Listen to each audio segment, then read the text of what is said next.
Ya, Assalamualaikum warahmatullahi wabarakatuh. Alhamdulillah selesai sudah program agihan Kota Infak kepada wakil-wakil sukarelawan dan juga penghulu-penghulu di setiap kawasan di daerah Besut untuk diserahkan Kota Infak ini kepada penerima tetap bulanan bagi Muzium Malaysia.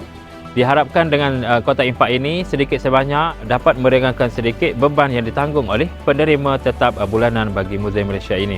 Saya selaku pengurusi Kampung Gemanak mengucapkan terima kasihlah kepada Muzium Malaysia yang tak jemu-jemu memberi sumbangan kepada kampung saya ni. Saya mewakili penduduk Kampung Takda luar ni mengucapkan terima kasih kepada Muzium Malaysia dengan pemberian Kota Infak ni, dan saya akan agihkan kepada yang menerima.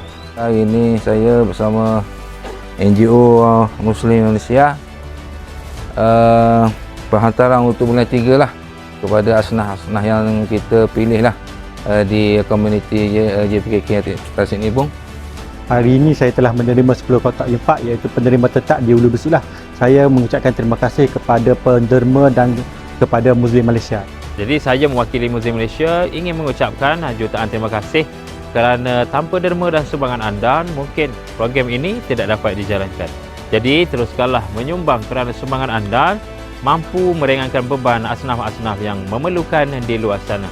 Janji Allah kepada hamba-Nya di dalam surah Ar-Rahman ayat ke-60, hal jazal ul ihsani innal ihsan. Tidak ada balasan kebaikan melainkan kebaikan juga.